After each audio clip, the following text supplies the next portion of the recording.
Sometimes I feel like my life has been a series of avoiding death and danger. How hard was it to prospect? You know, a club is no different than any other organization. What do you think is the most challenging aspect of being a motorcycle club president? From the streets of the Bronx to the battlefield as a U.S. Marine and then leading a motorcycle club as president, Raffaele Ruggiero has lived a life of discipline, loyalty, and brotherhood most people will never experience. Raph, welcome to Locked In. Thanks so much for motorcycle riding your way out here today. Is that how it's pronounced? Motorcycle riding your way out here or biking your way out? Riding. Oh, riding, yeah. I tried to overcomplicate it. Yeah. Well, hey, I appreciate you having me here. You know, it's an honor to be here, actually. I've been watching your show for quite some time. And like I said, it's like, I know you, but you don't know me. I know. I was looking at our Instagram DMs. We've been talking, I think, since earlier this year. We were supposed to do this, and then I left for the Beast thing, and then we reconnected, and now we're here. That's it. Where'd you grow up, Raph? Well, I grew up in the Bronx, in Castle Hill in the Bronx. You know, it was basically a working class, blue-collar type neighborhood. And, I lived there almost, about 20-something years, 25 years before I ended up getting married and moving out to Jersey, But, but primarily I grew up there in working class family, mom and dad were both immigrants, so I was first generation American. And, there was there's some bullying that gets involved with that, right? I used to wear, they're in fashion now, but I used to wear the black socks with the Pro-Keds, And I've seen all these kids walking around with black socks and stuff. I'm like, yo, I was ahead of my time, But, there was a whole bunch of bullying and things of that nature. But, I guess you just kind of bear with it and move forward. But I'm not gonna sit here and say like my life was any harder than anyone else's. It certainly wasn't. Like I said, middle class family. Spent a lot of time by myself. My father was in construction, so we used to have the big pile of sand in the driveway all the time, and that was my playground. But he was, he was pretty strict with us in the sense that we had to work. So I was going to work.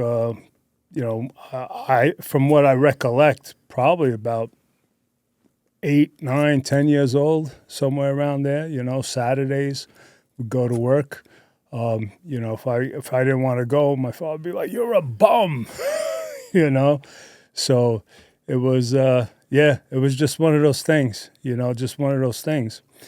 And I'll tell you what, one of the memories that really affected me with life, and I kind of sensed it at the time, but as I got older, I really appreciated that moment.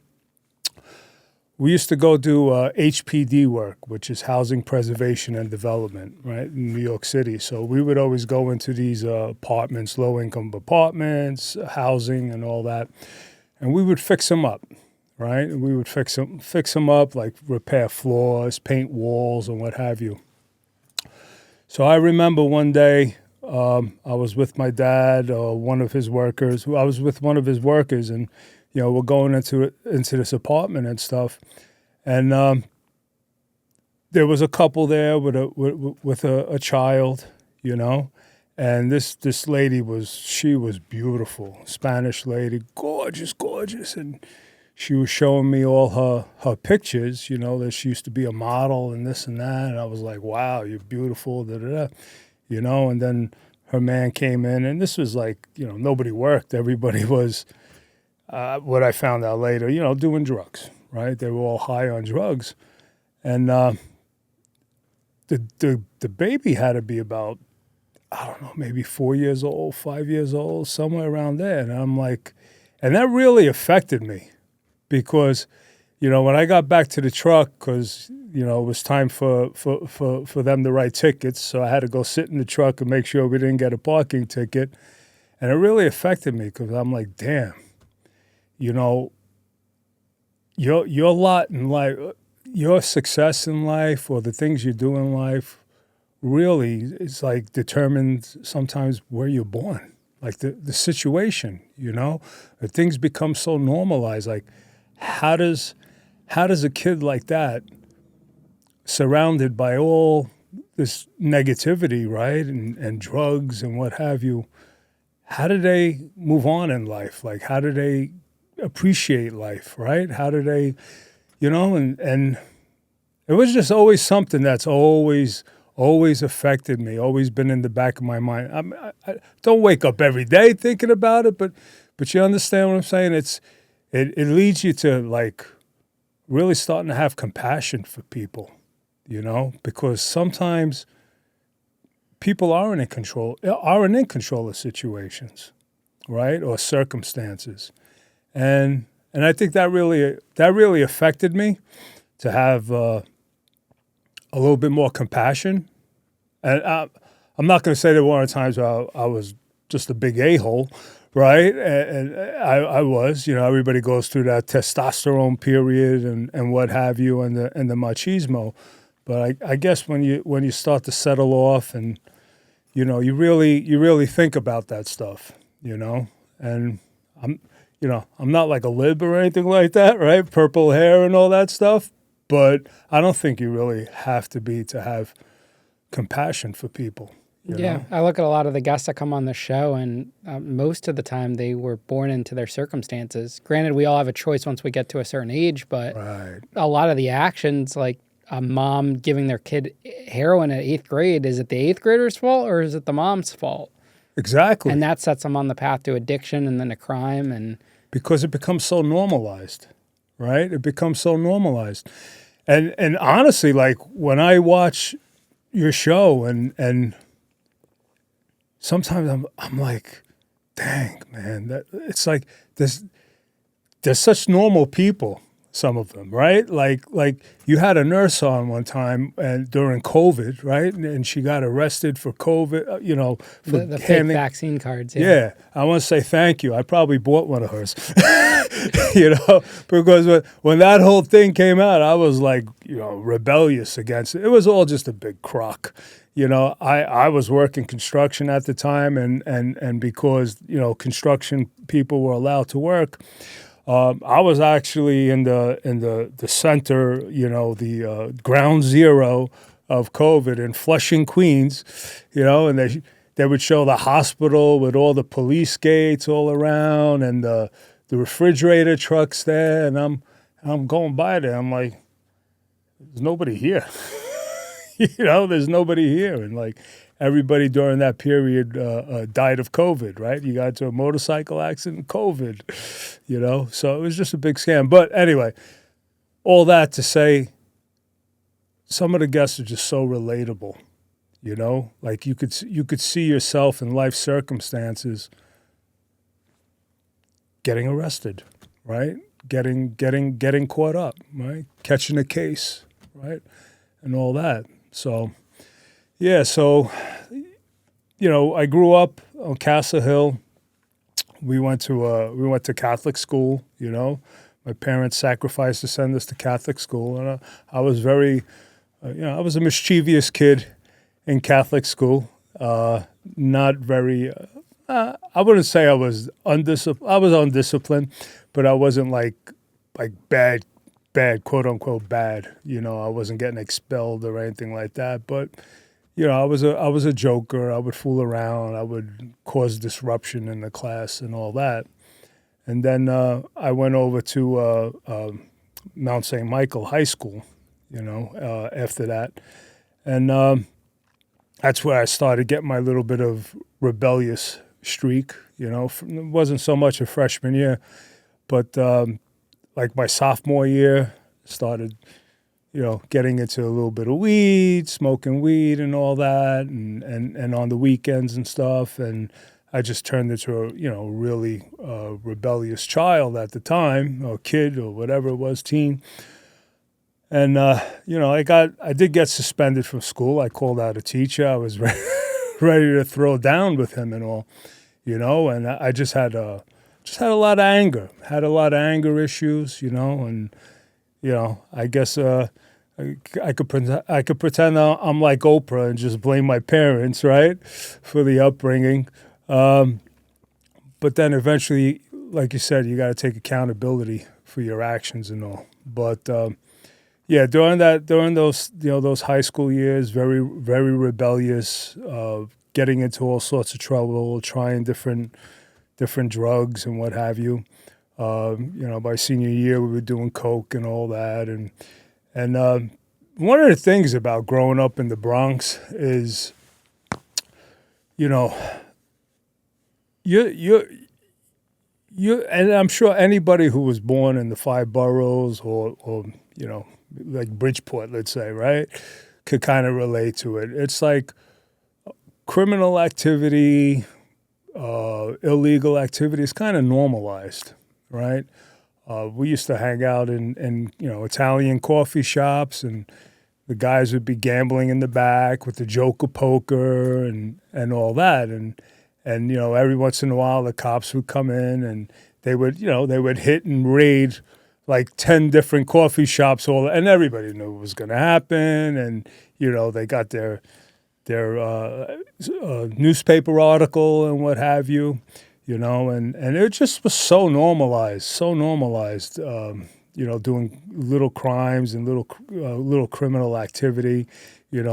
We would sometimes get counterfeit money and what have you, and I think back then it was like $20, you get $100 in counterfeit money.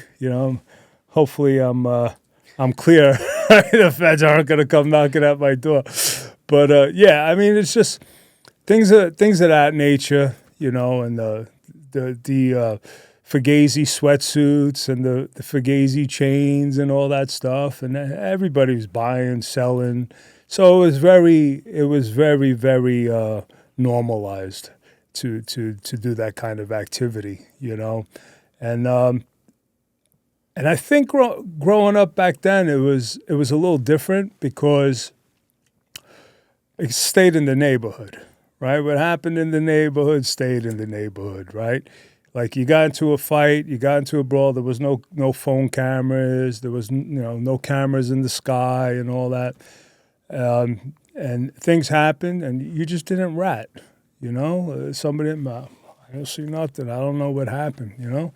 I feel like today that's a little bit different. You find that at all? Or? Yeah, I mean, everyone's pulling out a phone. What I find surprising is that a crime will be happening, and the first instinct people have is to pull out the phone to capture it rather than maybe go help that person that's in trouble. Exactly. They just stand kind of idle, but they're quick to pull out the phone to capture it. Exactly. I mean, sad to say about that lady on the train who got murdered. I mean, they stood there recording it, and other people just sat there doing nothing. Yeah, no one rushed to her aid to apply pressure on the wound or anything. Yeah. I was shocked. I don't even know, what to say about it as far as like what that condition is, why we become so conditioned to ignore violence or suffering or even to lend a hand. I mean, I know, growing up in New York City, one of the rules when you're on the train, you don't look nobody in the face, right? You either had your sunglasses on or you always kind of avoided eye contact. You didn't want to smile too much, right? People think you're a tourist or something, and there was always kind of that certain coldness. But, I mean, to sit there and watch somebody, get murdered and not do anything, it's just, that's beyond me. It's beyond me. So anyway, like I said, high school was very rebellious years. All sorts of mischievous things that we did, and they would be classified as criminal today. And that's why I kind of relate where you have a lot of these guests, and I'm like, dang, man, I could have caught a case. I could have been in trouble, you know? And this kind of really shaped me into now and the things that I'm doing now. You know, you kind of go through life and you get married and you raise a family and you're really focused and on work and progressing and providing for the family.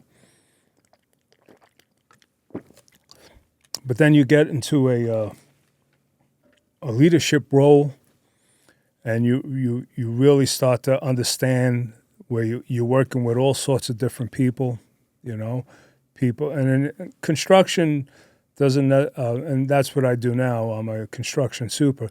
Doesn't necessarily attract the most upscale citizens, right? It's rough work. It's hard work, you know, and it doesn't matter whether it's union or non-union, right? Because now we work with all union, but you have basically two types of people. You got guys who are just trying to provide for their family, and you got guys who just do the work because nobody else is going to hire them, you know. So anyway, I know I jumped from high school to now, but how important was working with your dad at 10 years old doing that labor? How important was that to build your character?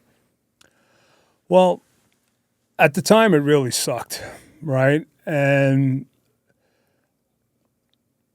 you know, they say two things, right? When you're a father, there's two sets of examples that you could either be a good example or a bad example, right? Was it good that I went to work? Yeah, sometimes, right? But I think a kid should be a kid, right? Let their imagination go, and I think the more detrimental stuff was the verbal abuse that came with it. Like, you know, you don't call a 10-year-old kid who doesn't want to go to work a bum, lazy. You know, what are you going to be in life? What are you going to do in life? And that really affected my psyche. You kind of devalue yourself, right? When somebody's telling you, you know, you're no good, you're bad, whatever, you're lazy, this, that, the other, right? So it really devalued how I viewed myself. And then I think by like senior year of high school, I was still rebellious, but it was more like up yours, I am somebody, right? I could do something in life. I was playing sports, I was playing football, and I came back my senior year, and I might as well get it out there. If anybody looks up at the high school, I went to high school with Sean Combs. Okay. Wait, you went to high school with Diddy? Yeah. No way. Oh yeah, I had yeah. That's my claim to fame. You guys were in the same grade? Same grade, same football team. Were you guys friends? Yeah, well, we were teammates. That's crazy. He's literally getting sentenced as we record this too. Yeah, it's, you know, what's kind of odd, and this is what's odd. We used to meet in Westchester Square in the Bronx. That's where you would catch the bus, and the bus would take you to Mount St. Michael, and across the street was Preston High School, and that's, you know, they would pick up the girls there, the city school bus, and take them to Preston High School.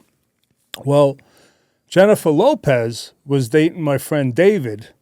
He was dating my friend David, and they were dating for a long time. I mean, they dated after high school and everything. I think up till about, you know, they were 22 years old, but they were dating each other. So Sean knew of Jennifer Lopez too, and but Sean Combs was like, he was a fun guy in high school, you know? He was a fun guy. That was during the WrestleMania years and stuff like that. So, you know, we used to throw the forearms at each other against the lockers and things of that nature. And there was nothing really mischievous or anything about him at the time. His mom was a single mom, but it wasn't like, I've heard like, he grew up in the hood and all. He didn't grow up in the hood. He grew up in Mount Vernon. Mount Vernon was somewhat of an upscale black neighborhood, right? Parts of it. That's where I got my first fade. My friend Bubba and Henry took me to a black barber shop, and he's like, "Oh, I never cut one of your guys' hairs before." I'm like, "Well, it's the first time for everything, right?" So that's where I got my first fade. Guys, enter the room junk first. Blue Chew isn't just a tablet, it's a cheat code for your crotch. Stronger, harder, longer lasting, like someone gave your downstairs a pep talk and a gym membership. Blue Chew is the original brand offering chewable tablets for better sex. And let me tell you where my head's at. Last time I took one, I sneezed and knocked over a bookshelf. I thought my junk was dropping a mixtape. It was just one bass note for 37 minutes and it just slapped. Guys, this isn't just about performance. This is about legacy, or should I say third legacy. Give her group chat something to talk about. When you lay it down, they're talking about how it gets up. Nothing makes you more of a legend than a little Blue Chew. Discover your options at BlueChew.com, and we've got a special deal for our listeners. As always, get your first month of Blue Chew free. Just use promo code LOCKEDIN at checkout and pay $5 for shipping. That's it. Join Blue Chew's mission to upgrade humanity one thrust at a time. Head to BlueChew.com for details and safety info. And big thanks to Blue Chew for sponsoring the podcast. It's interesting hearing this perspective too, because just like how people that went to prison have a story before they went to prison, you look at celebrities, they have a story before they became famous. Yeah. They're just normal people. They grew up normal. Unless you were born as a celebrity into a celebrity world, but he didn't get born into that. No. But, I mean, look, I don't want to make it a show about Sean Combs, but I feel like when he went to college, Howard University, and he started promoting rap shows and what have you. So he had promoted a show, and back then, I don't know why the rap shows used to get real violent. I mean, not that I really had anything against it. We were the white kids who would wear the big gold chains and listen to NWA.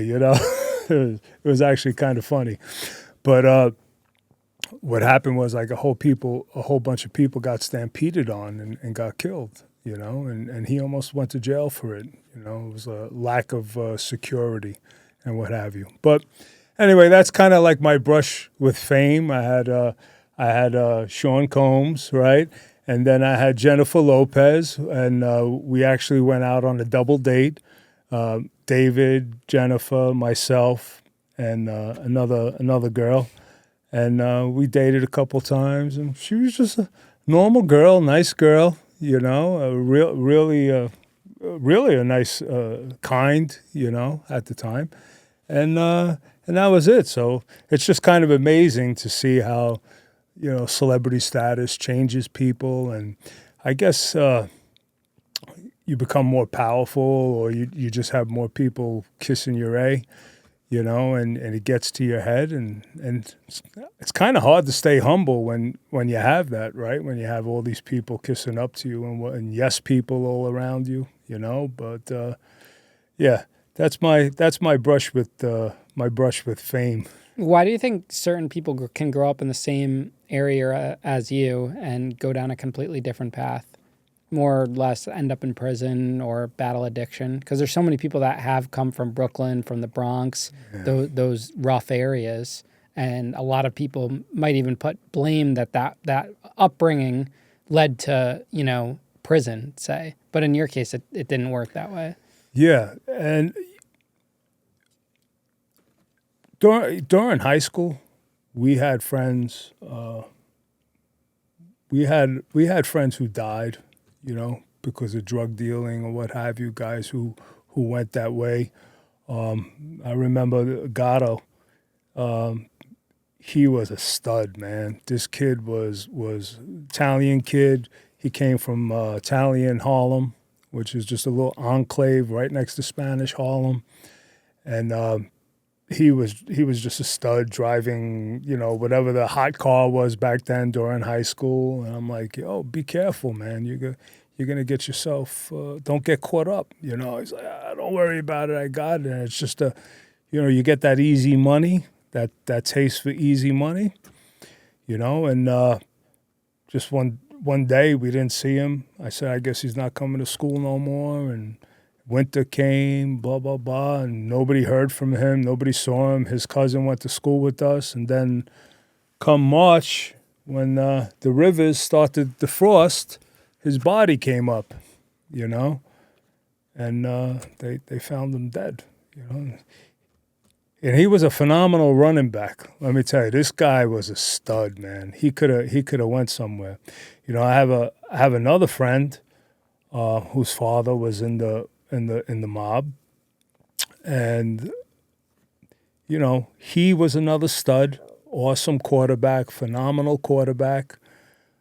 Wasn't really scholarly or anything like that. Went to college to play football, and I guess would just pay everybody to do his homework, you know. And he ended up quitting and going to the life, you know, and you know, from what I understand, he still is. You know, I've seen him around town quite a bit, but I guess he's still in the life. So what makes what makes somebody go into it and somebody else? I think it's really a moral compass and the ability to just see a couple years ahead, right? Because when you're a kid growing up, you really don't think that far in the future, right? We were growing up during the Cold War with Russia. Mr. Gorbachev, take down that wall, something like that, right? That was Ron Reagan, and so we were like, "Yo, there could be a nuclear war. Who the heck knows what's going to happen?" You know. So it was really a strange time period. I guess maybe some people, you know, they were living it with me at the same and felt I better get mine before it's gone, right? That's what life's about. But I was, and this is all going on in a Catholic school, right? Quote unquote Catholic school, right? So people thought that this only happened in public schools, right? Oh, public schools are where all the bad things happen, but no, you know, this was all happening in a Catholic school, and I think there was part of me that was just kind of like attracted to God, attracted to that religious aspect, right? Even though I didn't like the Catholics, I didn't like the priests, I didn't like any of that. I was not a very good Catholic. You know, I would always read more of the Bible than I should, you know, and so I think that really affected me, though, where I gained somewhat of a moral compass because I never lost sight that we're all going to answer to somebody, right? We're all going to answer to God. Nowadays, people have gone so far away that they say there is no God, right? But when we were growing up back in the 80s, you know, I'm talking about like I graduated high school in 87, right? So you aren't even around then. And so there was a moral compass within the country itself, right? And I'm not saying the country was perfect or anything like that, you know. But there was a moral compass. You always had the Ten Commandments at every court, right? So there was somewhat of a sense of religiosity, right? That if you wanted to and you would read it, you'd understand it. Everybody kind of had an idea that we're going to answer to someone, right? We're going to answer to someone for what we do. Now, what that measurement was, you know, most people feel, if I do more good than bad, I'll be okay, right? And that was pretty much how people grew up. That was pretty much how people grew up. So I think that was one of the things that kept me from going, and because the opportunities were there. There was plenty of opportunity, and even after high school, there was plenty of opportunity. I lost, you know, a lot of friends to gambling, drug addiction. So it was always there for the taking if I wanted to, but there was always just something in the back of my head that's like, don't do it, don't do it. And I tried stuff. I'm not coming out here trying to, like I was a saint, holier than thou. I definitely was not. And like I said, we got involved in stuff where we could have easily caught a case, just for an instance, I don't know if the lady's going to be listening, but if you were driving a Porsche back in the 90s in country club, it wasn't me. But, this lady was, cut me off. Cut me off. And it really pissed me off, man, because I was like, because they got a Porsche, they think who the hell they are and da-da-da. So one night, me and my friends, the Italian clan with the gold chains, listening to NWA, driving around in a Lincoln, blasting NWA in our house speakers in the back of the Lincoln. I said, holy crap, that's the Porsche right there. I said, pull over. There was like a construction site. I grabbed the cinder block, and back then the 944s used to have this long glass in the back, and I was like, took the cinder block and went right through the back of the glass, and back then that was crazy. That was something that, but I could have got in trouble for items like that, and then you just kind of numbed it with alcohol and what have you. We were probably mostly drinkers than anything else, beer and alcohol, and there was a period where we were doing cocaine and what have you, and snorting coke and all that, and it was probably mostly on the weekends. And there were plenty of times where I came home from the club and went straight to work.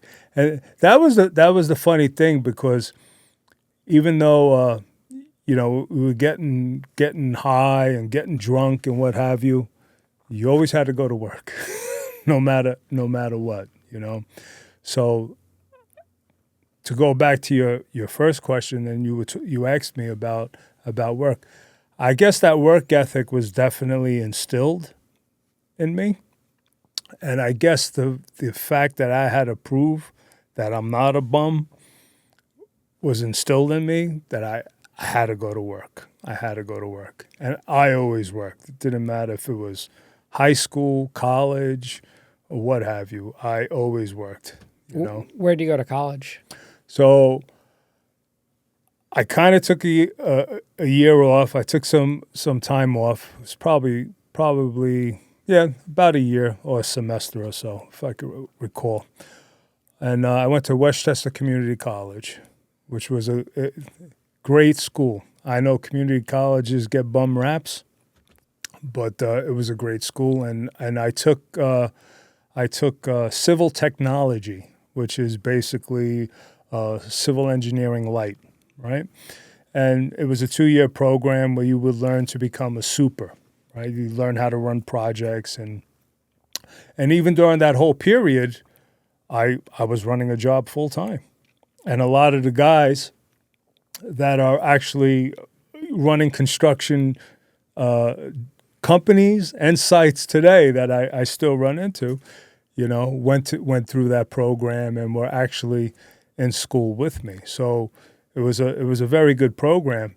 And nowadays there's kind of a big push for everybody to go back to blue collar jobs with welding and carpentry and all that. And back then it was just a natural thing, It was like colleges offered it, the technical schools were there, and so we did well. We did well with it.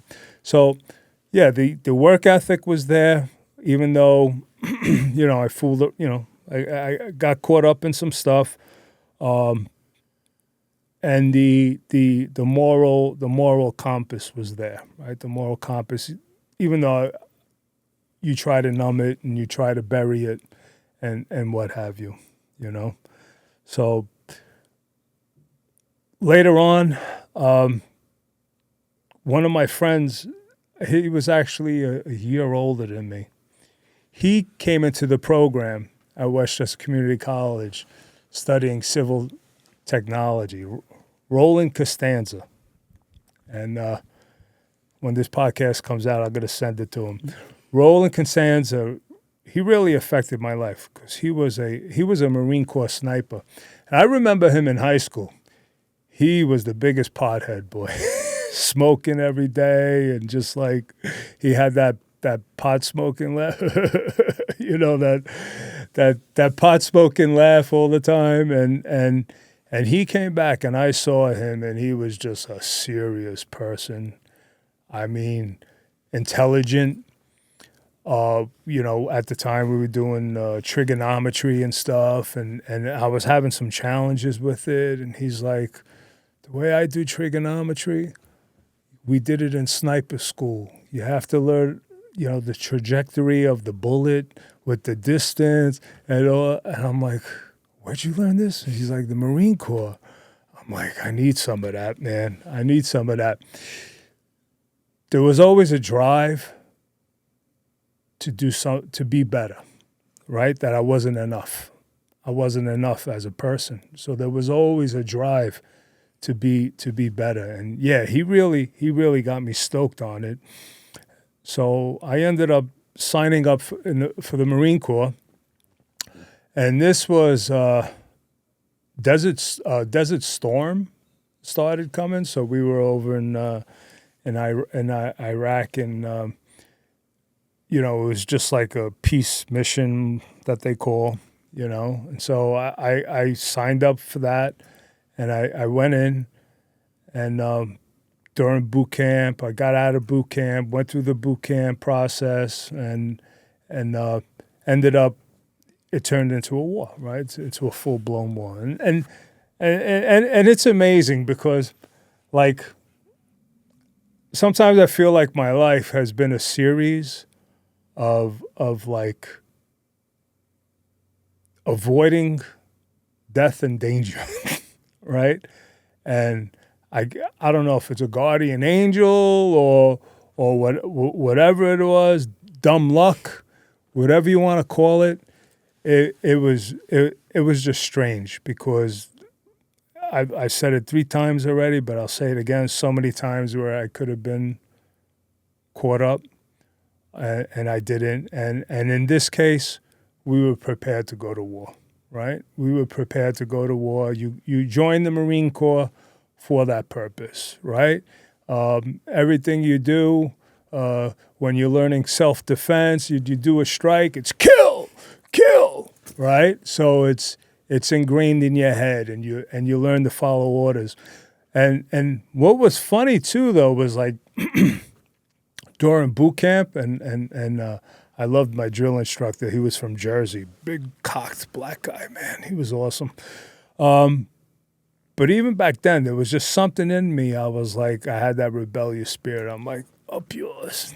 You're not going to break me, right? You're not going to, because, you know, boot camp was a little different back then. And it's changing for the better now, but there was a period now during this DEI and woke period where, you know, guys will pull out cards and say, I'm stressed. Oh, Lord, you would never say that in Marine Corps boot camp when I went through it. And they even said my boot camp was soft. Oh, you should have been here in the 70s or the 60s. And, I mean, I'm sure we could agree that men were harder, right? Men were harder in the 40s, the 50s. Life was harder, right? Life was harder, and you had to be hard, right? So there was still that rebellious spirit, but at the same time, I still had like a compassion for people, a love for people. And I didn't join the Marine Corps because I wanted to go kill people, although I knew that would be, I may get called upon to do that. But it was really for a love of the people in my country, right? Americans, not the government. Right? Not the government. And anybody who's been in the military will even attest to that. Yeah, you probably come out with a great dislike for the government. so yeah, that was one of the things, and sure enough, being in the fashion of my behavior at the time, I got one of my friends to sign up with me, and we were supposed to go to boot camp together. And my friend David, he was a Marine recon, not force recon. He was fleet recon, and he came to see me off. So we went out the night before. And we got loaded. We got loaded. The van came to pick us up, and they were like, "You're ready to go." If they had a match, I probably would have caught on fire, you know. And they kept me back a day for alcohol poisoning and what have you. And I was not in very good shape. I was very, I was living. I figured I was going to Marine Corps boot camp. Let me eat. Enjoy my Italian cheese and pasta, and I was a mess. I was a mess when I went into Marine Corps boot camp. Even heavier than I am now. I'm at 204 now. I think I was about 220 of Italian cottage cheese. A lot of jiggling, you know. Marine Corps. When I came out of Marine Corps boot camp, I was 189 pounds. From 220 down to 189 pounds. And I always make a joke. I say I was 189 pounds twice in my life. Third grade and Marine Corps boot camp, you know. And they definitely make the big bodies smaller and the small bodies bigger, you know. But it was an interesting experience, Marine Corps boot camp. Being that I had an Italian mom who was deathly afraid of the ocean, and every time we would go to Orchard Beach, right, she would just be like, "Don't go too far, you're gonna die, you're gonna die." So, in order to graduate Marine Corps boot camp, you have to actually know how to swim, which I didn't. So I remember the first time climbing off the tower. They take you to this pool. It's this huge pool. It's the size of a gymnasium, and there's a huge tower. And they find out who could swim and who can't. And you're in full gear, boots, pack, like a wood rifle or something like that. And you go up on this tower about 20 feet. I'm assuming the water was probably about 20 feet deep, somewhere around there. And you just walk off this tower. And now, mind you, I don't know how to swim. But at this point, I'm just like, F it, right? Let's go. I've done, you push your physical body to so much where you're like, oh, wow, I could do this, I could do that. I'm like, screw it. I'll just do it and see what could happen. And I sank like a rock, like right to the bottom. And I'm like, oh, shit. And in the back of my head, all I hear is my Italian mother, "You're going to die," So that was quite the experience. So I don't know how I got up, if one of the lifeguards kind of came and pulled me up, or they threw one of the lifesavers at me with the rope. And so you get on, you swim to the side, and you think somebody's going to be like, "Hey, you okay?" No, they're like, "You fat body, blah, blah, blah, blah, blah, you suck, get over there." You know what I mean? It was like no comfort, anything like that. So it was kind of funny because the only thing that was really stopping me was the swim qual, the swim. I couldn't pass the swim. So finally, like 1 week, they say, "All right, all you who can't pass the swim qual, this is it. You're gonna go down. They're gonna try you out again." So we got there, and they actually instructed us on how to survive in the water, right? And the secret is, don't let all the air out of your lungs, right? So take half breaths. I was like, you couldn't tell me that friggin' 3 weeks ago, So take half breaths. I ended up passing, which was great. It was me and 25 black guys, who couldn't pass the swim qual. And hey, stereotypes are stereotypes. Some of them are true, right? But here I was, the Italian guy who couldn't pass either. So we finally did make it, and I graduated, and it just made me more of a, in my mind, more of a badass, more of a badass. And more drinking, more mischief, and but with some responsibility. Some responsibility. I was starting to understand leadership roles and really, I guess, starting to mature and become a man because they would rotate squad leaders and what have you, and you start to understand leadership. And even though it's a rough environment to learn, some of us, that's how we learn, right? We can't deal with soft, right, or love. We got to deal with harshness, right? And they taught us. And they taught us that leadership, right? They taught us about putting people before yourself, right? Putting your team before yourself, or having that consciousness about your team, right? How are they going to survive? How are we going to get? That's your job, to keep everybody alive, And so this is all through boot camp. Then we go through what they call fifth phase boot camp, and basically it was, every Marine is primarily a 0311, which is infantry, right? That may not be your MOS, which is military occupational specialty, but that's the way every Marine is taught. Your first job is your infantry, okay? So everybody had to learn, how to fight, how to set off a mortar, all these things. And that's what this fifth phase boot camp, Camp Devil Dog, they'd send you to in North Carolina. And that's what we would go through, and we would learn how to be infantry, go on a lot of humps, which is basically hiking with your backpacks and all that stuff. And, you really learn teamwork, right? Grabbing your partner, helping them get through the hike and all that. And so that's where my leadership skills started really coming into play, and starting to understand it and respect it more. Afterwards, they send you to your MOS school, and I was a heavy equipment mechanic, which was basically worked on diesel engines for payloaders, backhoes, stuff like that, and the hydraulics and all that. And I would fall asleep during class. But the funny thing is, I graduated at the top of my class. I graduated at the top. It just came easy for me, and I knew it. And I was elected as I forgot the exact certificate that I got. The Band of Brothers Award. That's what it was. I was awarded the Band of Brothers Award for exemplary leadership and what have you. So I graduated at the top of my class. It was supposed to come with an automatic promotion, but because I went into boot camp as a PFC, you have private, PFC, Lance Corporal, then Corporal.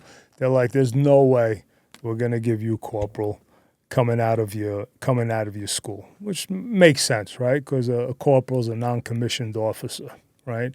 I just didn't have the experience to go along with it. Smart decision, but they still gave me the meritorious mass that said, that celebrating my whatever, right? That I was supposed to be a corporal, but I never got the stripes until I went to my station. So we went through all that, and all of a sudden the war, the war, it's declared war. We declare war, and we're like, okay, we're going to war. So we finished the MOS school, and we get sent to 29 Palms, which is California, and it's the desert. It's like 114 degrees in the shade, and it's dry, and it's hot, and it's miserable. And I would get nosebleeds. It was so dry, and basically we were trained for desert warfare. And back then it was a little bit different because, you go through the gas chamber in boot camp where you have to breathe in, I think it was like I wouldn't say a mustard gas, but it was like a very heavy tear gas, right?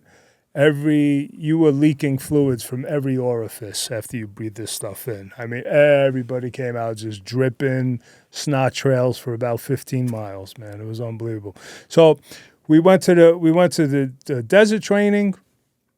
We're all ready to go. And we're talking about nuclear options and what have you. What happens if they got nuclear, this and that? Well, we all go in the bunk. I said, okay, we all go in the bunk. We said, how do we know when it's all clear to come out of the bunk? He says, well, we send up non-essential personnel. We're like, well, who's non-essential personnel? They said, look at your sleeve.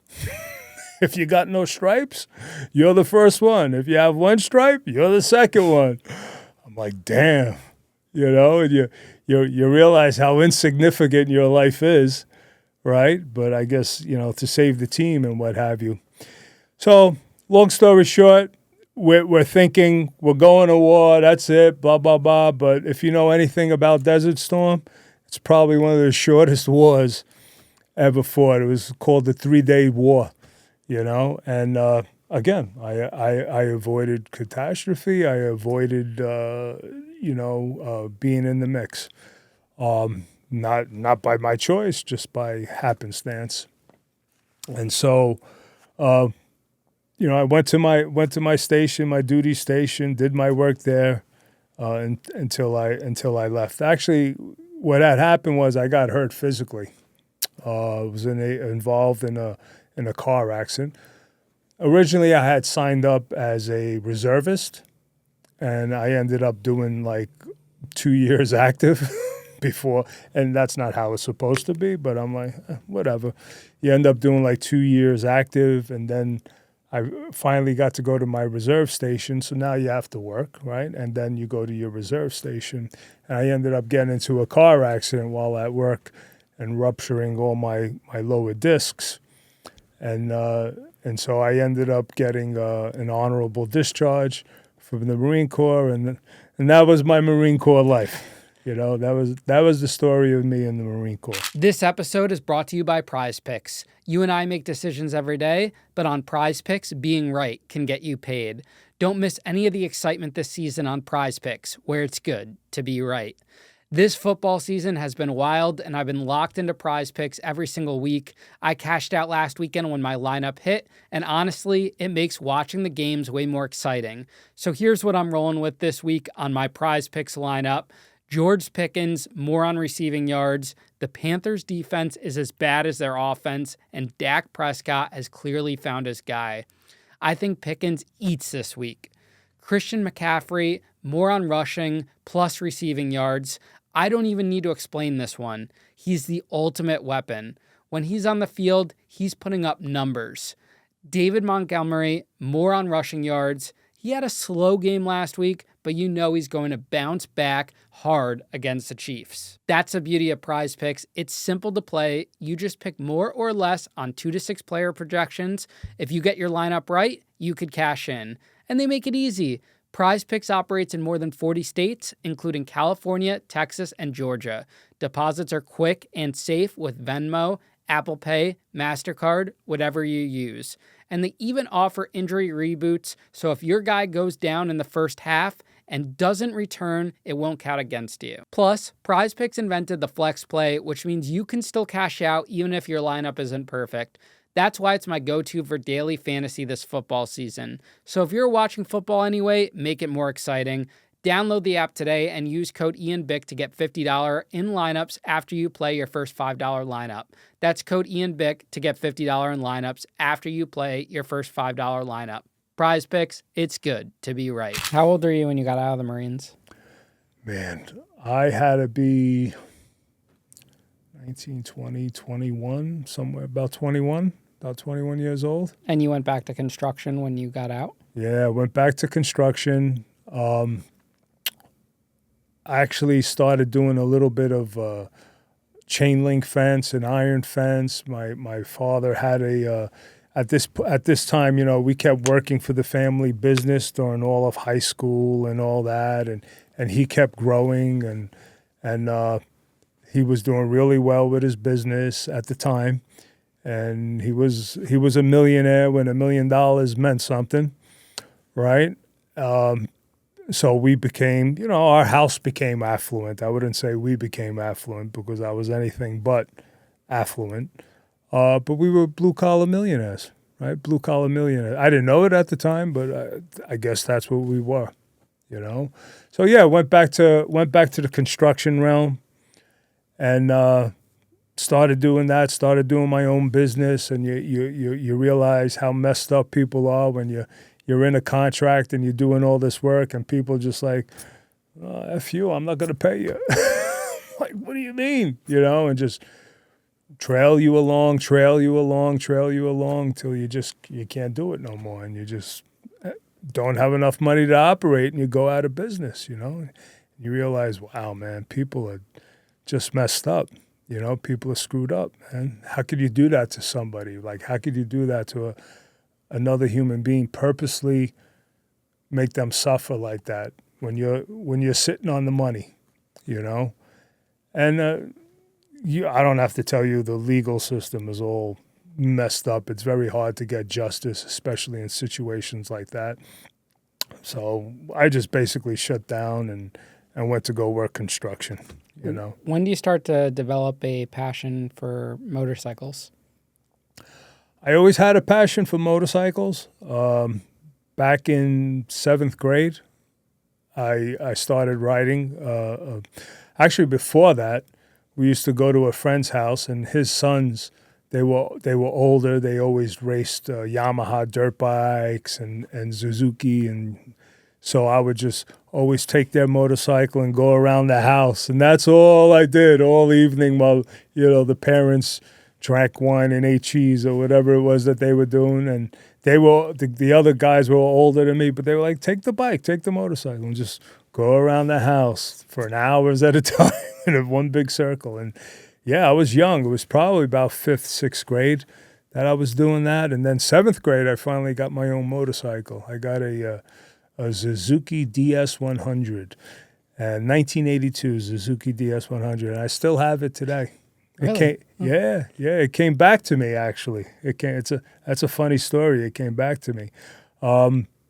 My I don't want to fast forward too much, but my family had there was a very bad recession in the 90s, and basically my father lost everything because of stupid investments that we told him not to do. But he ended up taking my motorcycle and throwing it in the garbage. And so a friend of mine was working there. He was working for the dumpster company, and he's looking at the bike. He's like, yo, that looks familiar. And he saw the other bike, too, was a CB350, was my brother-in-law's at the time. So he took them out of the garbage, and a couple years later, he's like, yo, you want your bike back? I'm like, what? He's like, you want your bike back? I got it in my garage. I'm like, absolutely. And ever since then, I was like, that's freaking awesome, man. She came back to me, It's very wholesome. Yeah. So I have the bike at home. She sits in my garage, and I'm gonna start to fix her up. But yeah, I always had a passion for riding motorcycles. All during college and after high school, we were into rice burners. I had a Kawasaki Ninja, and I was a little off tilt mentally. Do all sorts of crazy things with the. Nowadays, I could have had a channel on Instagram or one of those things. I'd be world famous. But at the time, we didn't have all those cameras and stuff like that. But I used to do Indian Larry and surf on the bike and no hands and stand up on it and all that crazy stuff and pull wheelies down the block. So always had a passion for motorcycles. I just loved motorcycles, but I didn't get into the Harleys till later in life. I really stuck with that. And then when I had a family, I stepped away from riding motorcycles for quite a long period. And that was that, okay, I'm married, I got kids, I can't do this. In college, during my college years when I was riding, two very good friends of mine, they were both a little bit older. I always hung out with older people, older guys. You know, if I was 19, I was hanging out with 23, 24-year-olds. And the one crazy day that I decided that I'm going to do homework, I didn't go out with my motorcycle. I said, you guys go. And they got killed that day. Yeah, so like I was saying before, there's like this whole thing where in my life, like I've avoided catastrophe. I avoided catastrophe, you know? And my friend Joey, he died instantly. You know, lady just went through the stop sign and they were riding on Gun Hill Road, fast, I'm sure. And he had no time to stop, dropped the bike, hit the tire, snapped his neck. My other friend Tony went flying.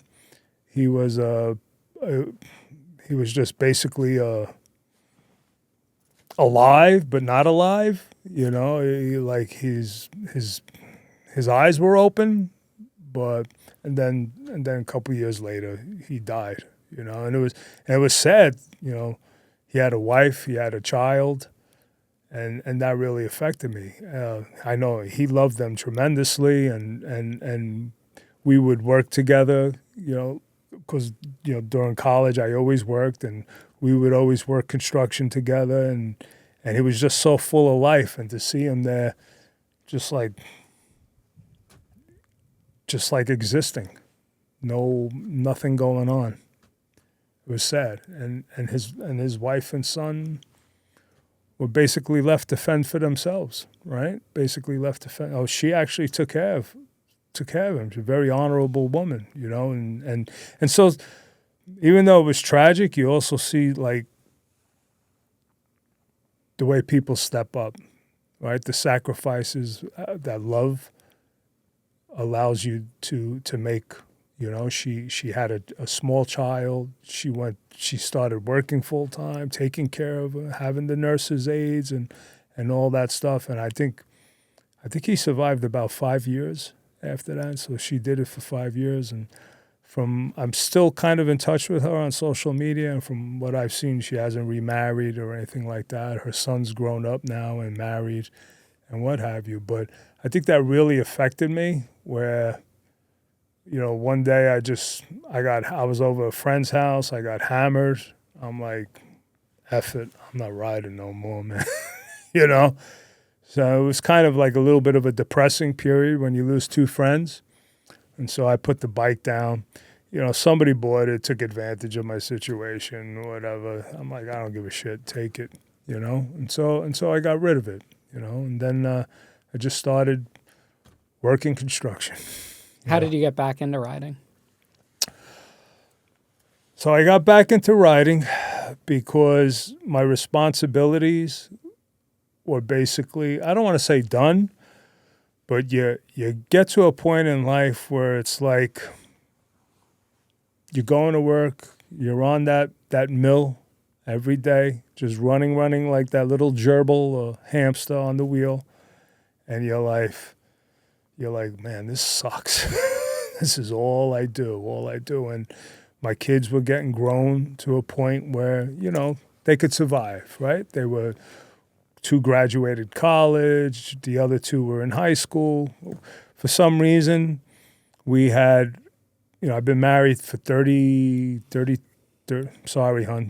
years, I think. You're going to get in trouble. Yeah, I'm going to get in trouble. It's okay. She knows I love her. So we had our kids are 10 years apart from each other. We had 2 older boys and two younger girls, 10 years apart from each other. I'm like, you know, you just added 10 years to my retirement life, right? Now I gotta, but yeah. So they were at that point where they were just kind of able to take care of themselves, and I'm like, yo, I gotta get back into riding. And she was not for it, but it's just something I had to do. I went out and, you know, I bought a Kawasaki Vulcan. I think it was a 900, and I stayed with that for about 6 months. And I'm like, this thing's not fast enough, you know. You just open it up, and then I ended up getting a Vaquero, and then I ended up buying a Road King.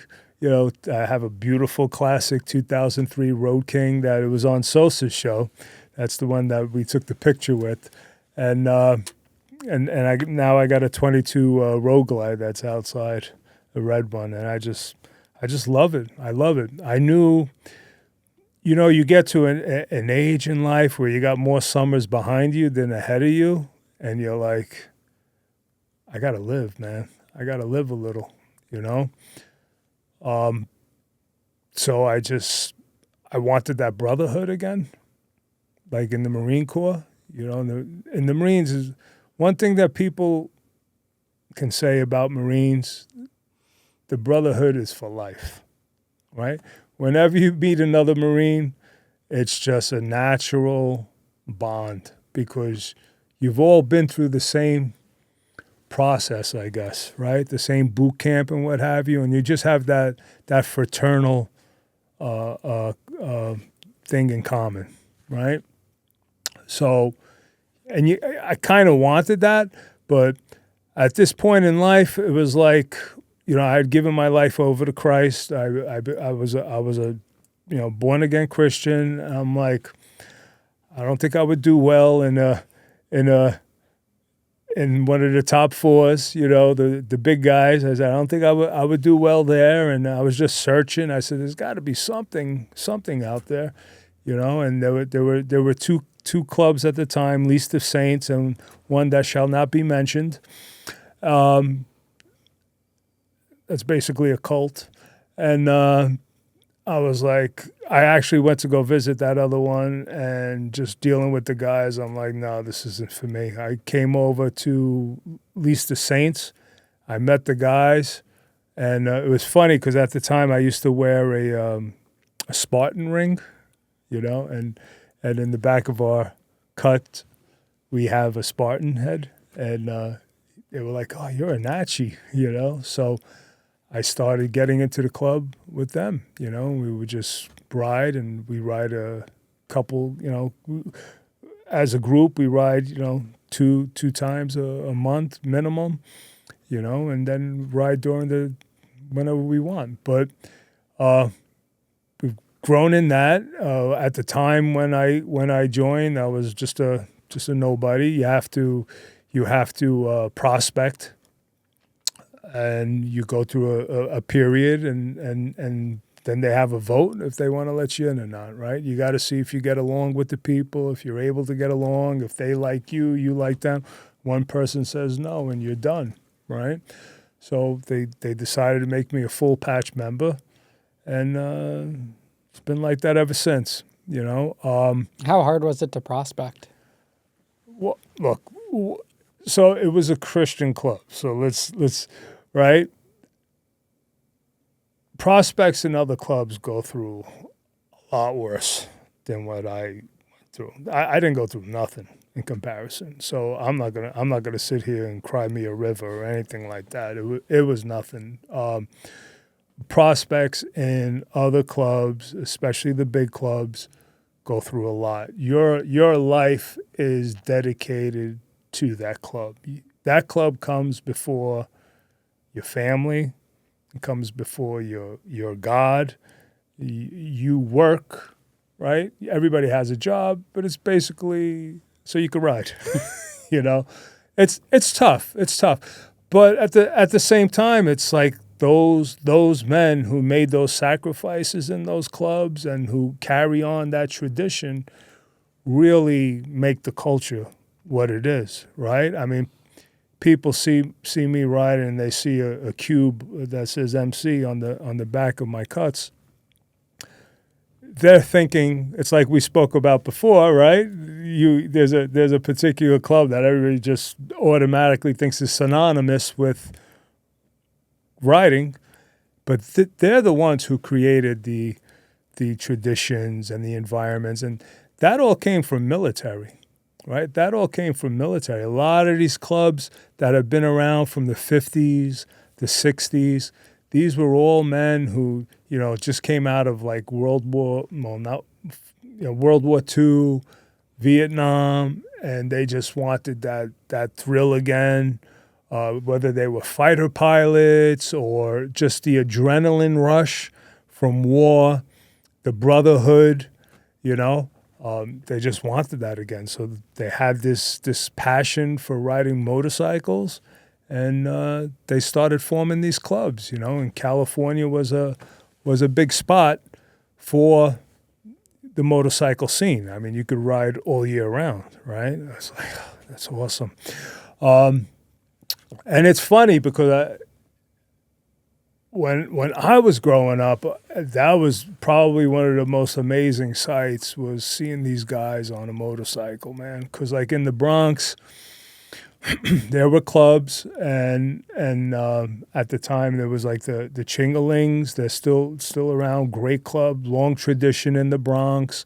They weren't the only ones. There was Black Falcons. There was HA was there. There was a lot of clubs, but probably more clubs than I could remember as a kid, right? But you remember certain ones, but it was just, you saw that and you heard it first, right? You hear the rumbling, the typical twin cam Harley Evolution coming down, and sometimes you hear one and that's loud. Try 6, 7, 8, 10 open pipes.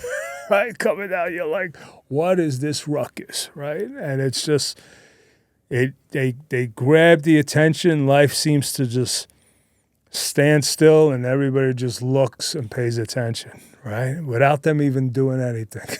All they're doing is riding, And it was just something that kind of like always stuck in my head. That was amazing, right? It was just an amazing rumble and noise, and you just get hooked, man. It's a Harley. It's a Harley. So even though the club you joined wasn't one of the bigger ones, is it still considered a 1% club? No, not at all. What's the difference between that and a 1% club? So back in the, I'm going to say around the 60s, maybe the 50s, you have the American Motorcycle Association.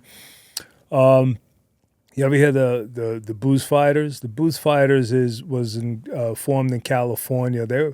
I think they're one of the oldest clubs. I think the oldest club is actually Yonkers Motorcycle Club. Yonkers actually started off as a bicycle club, and then they started putting motors on them, and they became a motorcycle club. Such a rich tradition, man. It's phenomenal. I love talking when I run into those guys about their club and learning about it. But that terminology. So there was a town, and I forgot the name of the town, but there was a lot of drinking and what have you going on, and ruckus. That's what bikers do, right? And the American Motorcycle Association said, listen, 99% of motorcyclists are law-abiding citizens. It's the 1% that's not.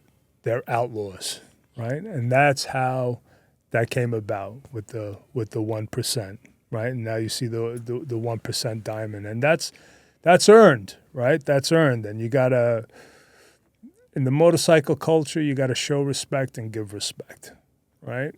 And those clubs with that diamond they're the big clubs, right? Most of them are the big clubs. Not all of them, but most of them. Some of them are support clubs and what have you. But that really is what the separation is. There are other MCs out there that are not 1%ers. We're just family clubs, Christian club, and what have you, and just a different lifestyle, right? Different priorities, right? Like in our club, it's God first, right? Family, work, club.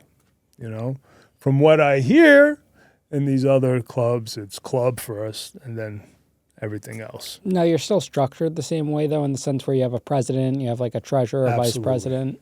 Absolutely. That you have to stick with the motorcycle tradition, the MC tradition, right? Now, there's no set. These are the officers that you have to have. You need to have 10 or 8 or 6. No, but obviously the normal president, vice president, secretary, treasurer, sometimes combined. You have a sergeant at arms who enforces the bylaws.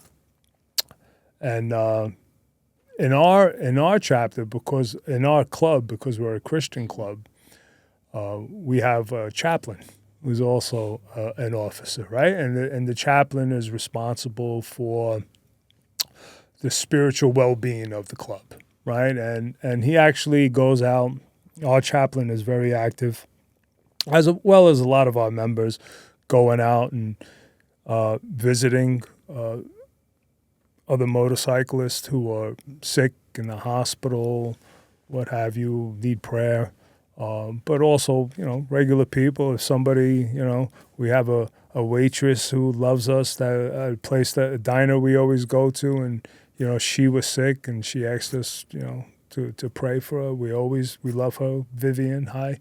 We always prayed for her and what have you. But, we're there for people. We're there to share the gospel. We're there for, that's our mission, right? That's our mission. And the motorcycles just kind of open up a lot of doors. They open up a lot of doors. But going back to the structure, yeah, we're a traditional motorcycle club. We're formed back in 2008 in San Antonio, Texas, by three brothers and a father who, still running the club, and we've grown quite a bit. Pretty much. I don't want to say worldwide, but Western Hemisphere wide. Do you think there's a negative connotation with, say, a biker with the vest on, wearing a patch, things of that nature? Absolutely, right? Absolutely. And there's a certain mystique that we enjoy, right? I mean, let's be real, right? I get to enjoy that mystique because of the big clubs, right? People sometimes don't know the difference between a Christian club, a family club, a 1% club, right? They just see that vest, they see colors, they see loud motorcycles. It all gets thrown in the mix, And what's funny is because we go to a men's retreat up in Pennsylvania that we put together, and we go into this diner where all the locals go, and they're mostly older people, I would say, and we go in and they're all quiet looking at us, and you hear like the little whispers and all that stuff, and then we sit at a table, 8, 10, 12 of us, whatever it is, and before the meal we take our hats off and we bow to say a prayer before the meal, and they're like, what's going on with this? That's always kind of funny, and kind of enjoyable. And then you see them like breathe a sigh of relief, and then a lot of people strike up conversations with us and start talking with us, So that's always kind of cool. And then of course we have Ephesians 3:8 over there. So if anybody's familiar with, looking at Bible, they'll say, oh, isn't that a Bible verse on it? That's strange. I never seen a club with a Bible verse on the side of the thing. So that'll ring some bells, and then we have another little patch that says leading the lost to the cross, right? So sharing the gospel, the salvation of Christ with people. I remember one time you actually said a prayer with a gentleman on one of your Pastor Mark. Pastor Mark. Yeah, he's a good guy. He's a good guy. Now, I've interviewed several ex-leaders of 1% motorcycle clubs, and the common theme that they're saying is that the Brotherhood and those 1% clubs it's coming to an end. It's not what it used to be. Do you feel that in your motorcycle club that's not a 1% club? I think everything in a person's life comes to an end, right? Things change, we change. Maybe we don't exit when we should have, right? But there's still brotherhood there, right? I'm not really going to comment because I don't know details, and I'm not going to really try to guess or make any derogatory comments about those things, and you hear about brotherhood eroding and stuff like that, but is it really? I don't know. I think people just change, and I think that a club is no different than any other organization. You have 80% of the people that are there, right? 80% of the people there, and 20% are actually doing stuff. You have some guys coming in, some guys going out, right? And then there's the rest of the blob right in here. And that's it. Is it any different than the mafia? I think the mafia was worse as far as brotherhood eroding. As soon as Rico and all that other stuff came out, it was like you had heads of families turning state evidence, right? Which would, that was unheard of at the time, right? Yeah, I mean, I think you probably have more former mafia guys going on social media talking about all the people they killed rather than former bikers. Absolutely. So there's still that code, right? I think every biker lives by a code, whether he's still in the club or not. We just I'm gonna keep it to myself, and that's the way we grew up. That's the way we grew up in the Bronx, right? Like I mentioned earlier, you saw something, somebody asked you, I didn't see nothing, and that's just the way it is. Do you ever get people that look at it as like childish or like judge you for like saying you're an adult, doing this whole motorcycle club thing? Yeah, I'm sure. Nobody's ever actually come up to us and said that. It takes some balls. Yeah, it would probably, and to be quite honest, I would just laugh at them. I'm like, yeah, whatever you think, no problem, But, you probably think like, oh, what are they, in the Boy Scouts or something? I was in the Boy Scouts, by the way. Yeah, so I guess I do like vests and patches, right? But I'm more in love with the tradition. Right, I'm more in love with the tradition, the brotherhood. There's going to be a time where maybe it is time for me to exit. So does that make the club bad? Right, or maybe my behavior changes and I don't act appropriately the way a club expects. Does that mean it's the club? I mean, there's all sorts of different influences and changes that people go through in life that affects you and changes you. So if one person feels that the brotherhood is no longer there, and well, maybe that is true for them, but if you were involved in criminality, like, how that goes, right? How much honor is there amongst thieves? I guess there's some, right? But some of them are not so much. Right, and you look at the mafia, and that's a point in case, unfortunately.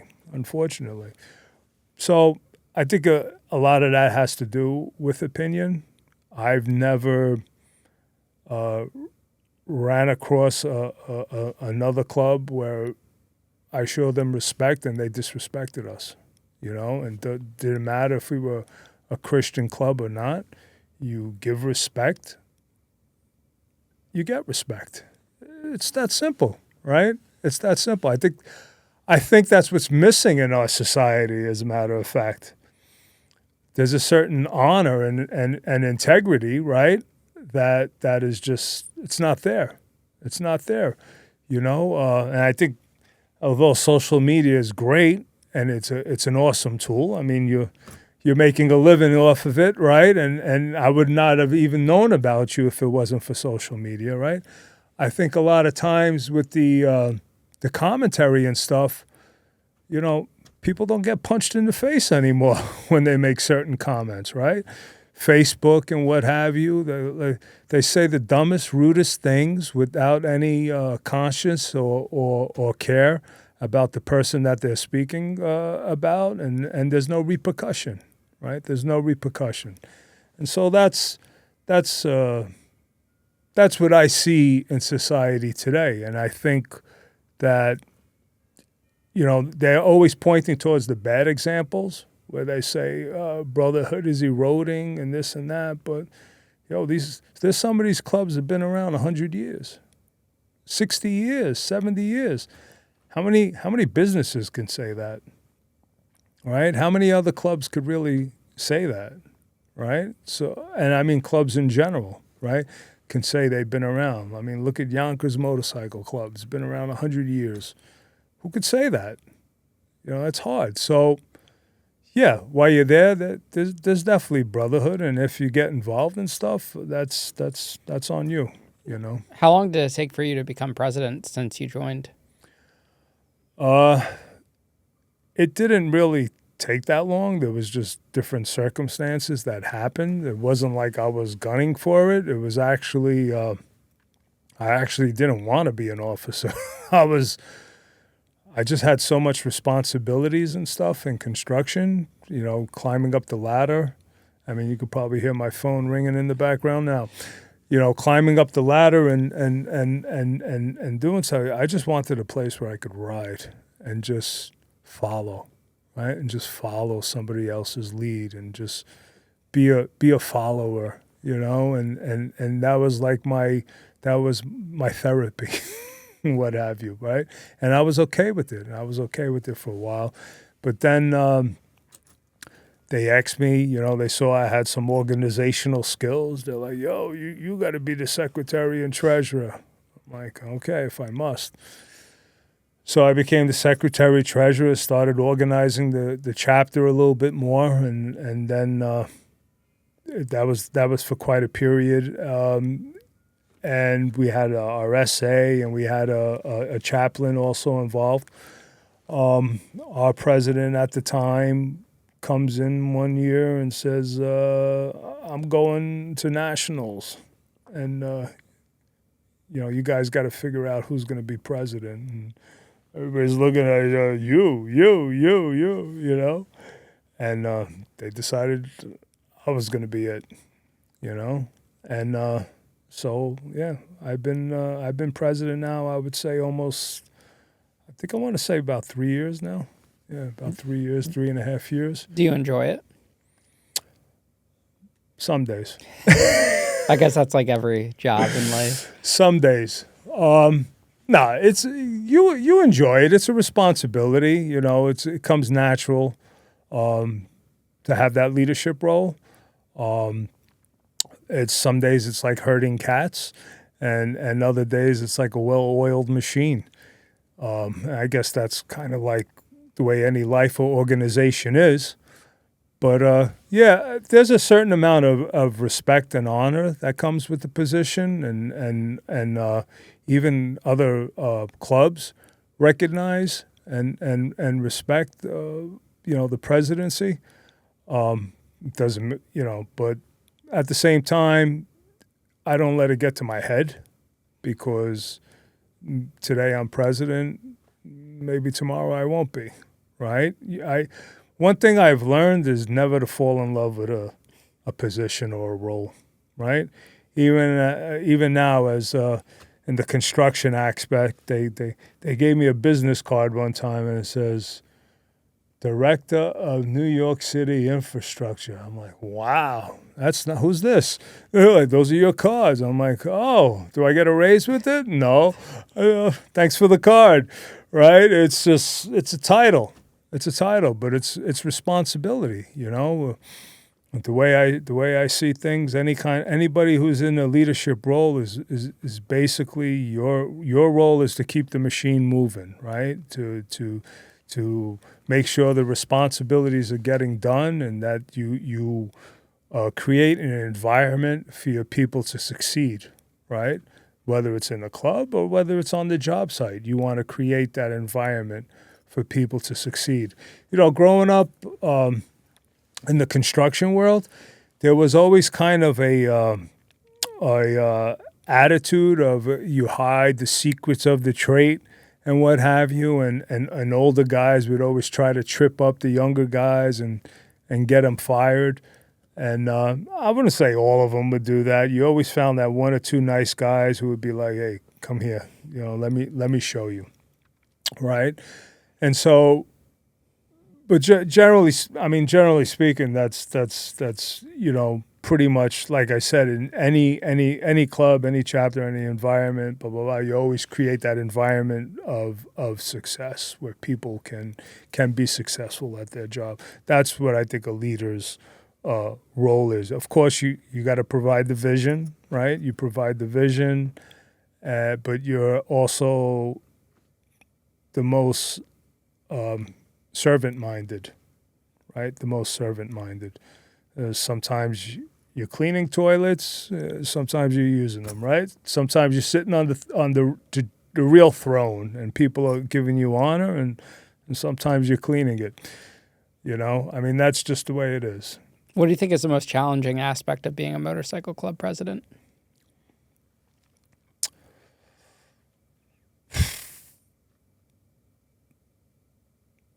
The most challenging aspect, I think, is ensuring future success, ensuring that, especially in our chapter, our club, because it's a Christian-based club, right? We're taught, right, scripturally, to stay humble, and that's not always easy, right? That's not always easy. People have gotten into positions where we had to let go, right? You have to correct, and you gotta correct in love, right? Hey, brother, you're not doing this right. We got to talk, and you talk with them, and if he doesn't listen to you one-on-one, you take another brother along with you and speak with them. And this is how Christians are supposed to behave. This is scriptural. And if that doesn't happen, and the behavior continues, and the rebellious behavior continues, it's out. It's in a motorcycle club, it's not about the individual, it's about the group, right? And group dynamics. You could be an individual when you're riding by yourself, but you always have to have the group in mind. How are my actions and behaviors going to affect the club, right? We talked about 1%ers before, and I'm not going to try to guess what percentage of the club are legal, blue-collar, working people, normal people. But you're not going to hear about them. You're not going to hear about the plumbers, the electricians, the lawyer, the doctor, all that stuff. You're going to hear about the guy who's selling meth, or the guy who's running illegal strip club or whatever, all that kind of stuff, right? That's what you hear about, because it's sensationalism. It's what sells papers. It's what gets headlines, and what have you. But a lot of those clubs, most of the people are just hardworking people, right? They may be a little different than my club, but every club has a different personality that comes along with it, right? And that's what's so amazing. The clubs themselves almost have their own personality, and so you find one that fits your personality, and that's the one that you join if that's what you want to do. What's a lesson that a motorcycle club has taught you that you don't think you would have learned without being in that club?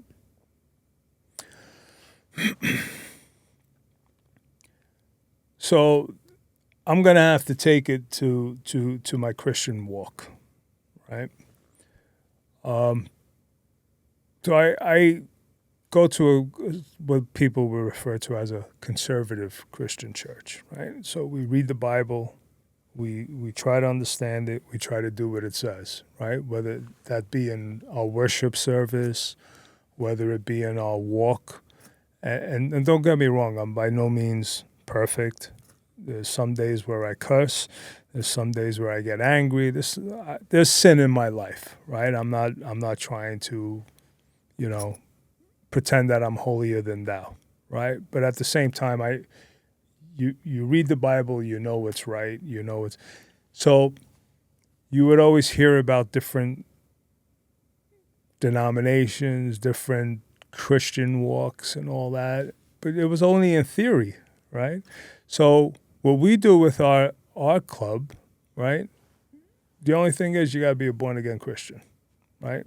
We don't, not really denominational, born-again Christian.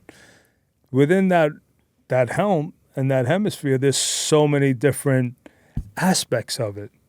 And then you start to realize, hey, maybe we're not doing everything 100%, right? So you lose that Christian arrogance, you know, and the world of different ways of worshiping, the world of different ideas, different ways of seeing certain verses really opened up to me, right? So that to me was one of the biggest changes that I had in my life with the club, but it also gave me the courage, right, to go out there and share the gospel. I was a Christian, conservative Christian, but it was always like, people will see God in me by my walk. But sometimes that don't happen, right? You can't keep it quiet. The Bible tells us to be a light unto the world, right? You can't be a light when you're under a basket, you know? So that was probably one of the biggest things that opened up in my head, right? And not being judgy, right? Not being judgy. People are in different walks in their life, right? Different aspects. You don't know where they are, whether it's life in general or their Christian walk, right? You don't know where they are. And a lot of what I've learned in the scriptures really brought me to be the person that I am in the construction field too, the working field, right? I work with an organization, and I got permission. I spoke with them, a positive workforce in Spanish Harlem, right? I've known them for quite a long time.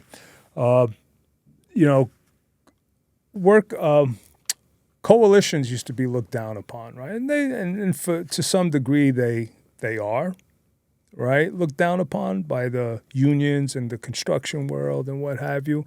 And the reason being is because they would come out and try to get jobs the best they knew how, which was basically, we're going to hit you in the head with a bat, right? The way the Italians used to do it and the way the unions used to do it back in the 20s and the 30s, right? That's basically how we did it, okay? You don't want to hire a union? We're going to burn your machine down. That's how we did it until they became all legitimized and all that, right? And now you have more to lose as a union than you do to gain by that behavior, right? Well, some coalitions still have plenty to lose, and some of them have grown, you know. And this is one organization that's grown into truly what its name is, positive, right? Listen, a lot of the members have, felons or court cases and all that. But, they come work for us, and it's like there's a certain discipline that's instilled in them, and because I speak with the gentlemen who run the organization, I try to help that person, right? Try to help them grow. Try to help them be a better person, try to help them be a better worker, right? We point out different aspects. Just the fact that they're there showing up every day, like that's half the battle, right? That's half the battle. So that's one organization that I've really have come to love and grow and work with, and because they train their people, right? It's not just a matter of, threats.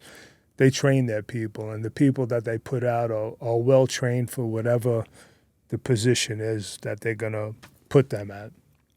And so, like I said, we were talking about earlier about leadership, right? That's the leadership who's creating an environment for success, right, for their people. Same thing for me when they come work for me, or even the guys when they come out of the union or what have you, and they come work for me. A lot of these guys are untrained. they don't know what to do. So if you got the time, you train them. You create that environment for them to grow. If they don't grow, then they're out.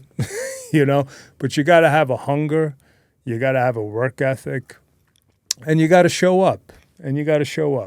So that's pretty important. And I think those are aspects and parameters of life, and that just it doesn't matter whether it's club, work, family.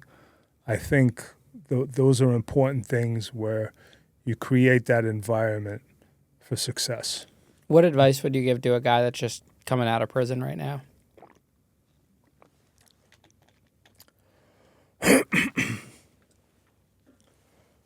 So we have members in our club who have gone to college, right? And I would tell them what I would tell any sinner, right? Is that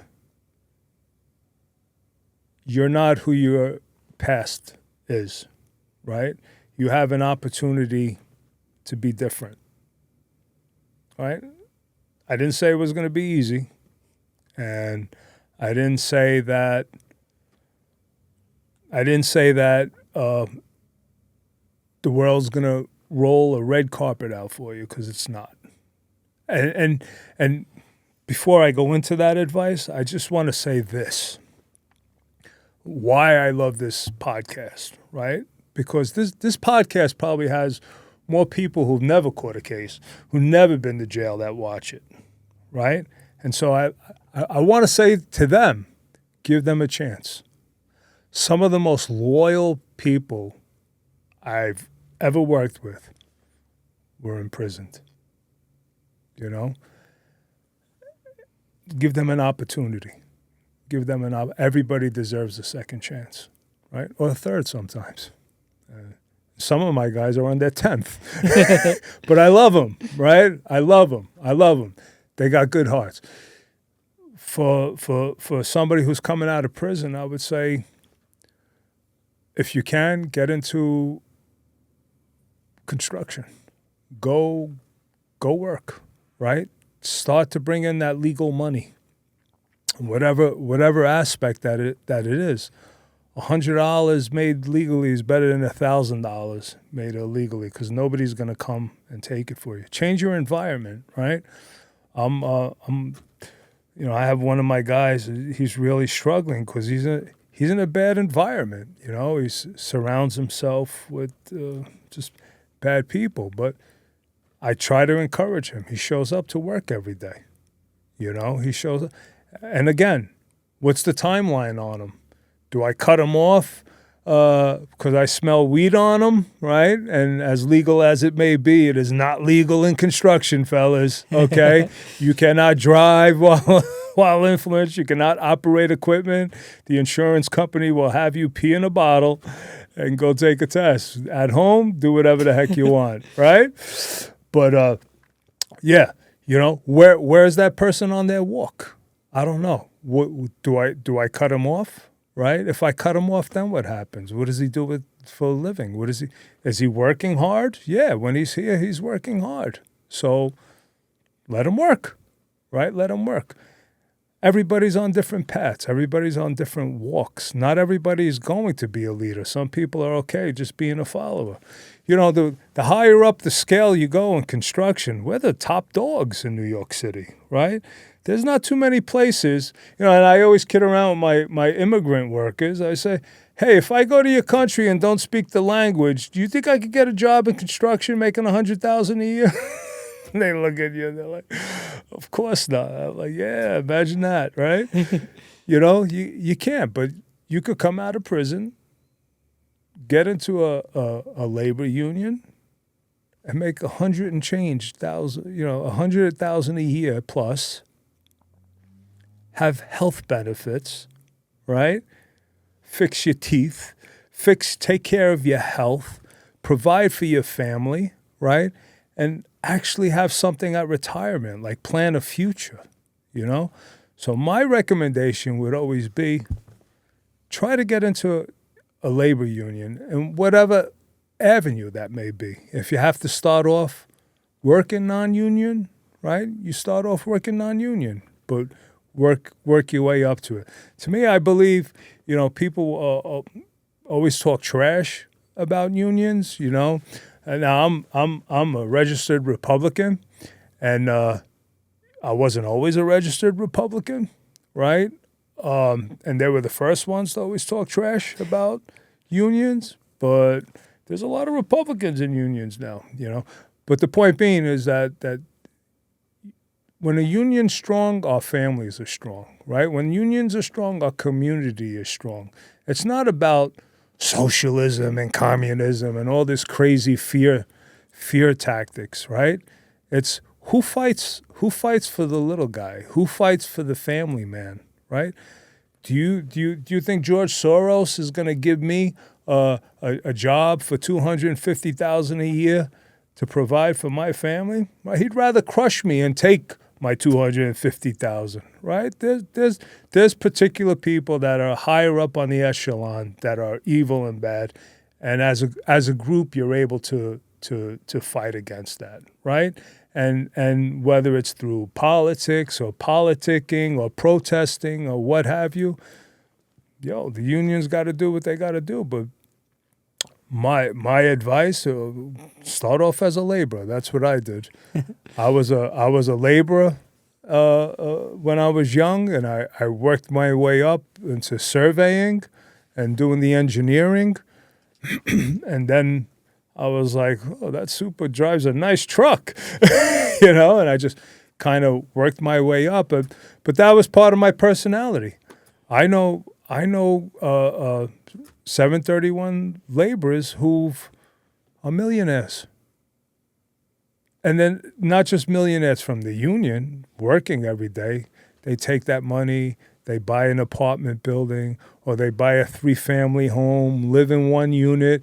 It gives you options in life, right? It gives you options. When you got legal money coming in, it gives you options in life. And so not everybody, is against criminal, or if you had a criminal past, or if you've had any kind of shaded past in the back, a lot of us could have been there, and by either dumb luck or God above who said, I'm going to put this guy in a position to help others, and da-da-da-da. It didn't happen to me, and I'm thankful for it. I watch your podcast, and you could relate to people. You could see how it could happen in life. It was one thing I always tell my kids. I said, you're 2 circumstances away from being homeless and broke, And they look at you, and they're like, what are you talking about that? Yeah. I'm like, I'm telling you, man, if you go talk to a homeless guy on the street, well, you would call him a bum, right? And maybe because he's drunk or whatever, burying his emotions or what have you. But 2 circumstances happen. He lost a job, or he lost his family, right? And it happened. I could die. My wife could, something could happen to her. The money gets all spent by the kids. What happens?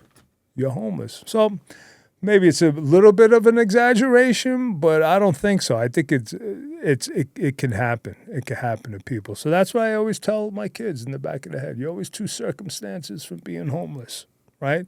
Never.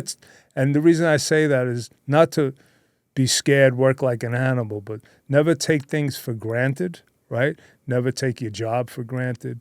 Never take your life's blessings for granted. The food that you have on the table for granted, right?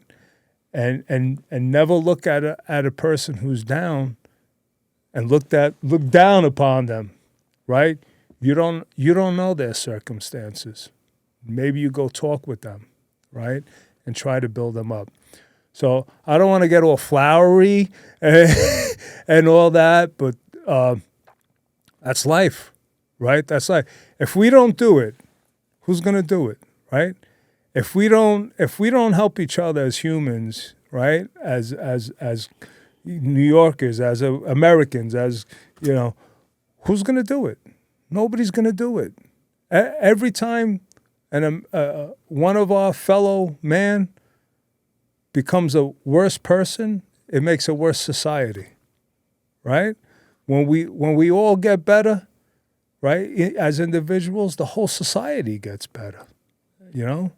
And to me, like these past years, there's been a decline because we lost that focus, right? We lost that focus. So my prayer is that we get it back and stop being so judgy and we learn to love one another, right? And help build one another up, right? Don't be so judgy, and let's all be better people. Absolutely. Well, Raph, thanks so much for coming on the show today. I appreciate you having me. Yeah, I appreciate you, man. This was an incredible conversation. Thank you.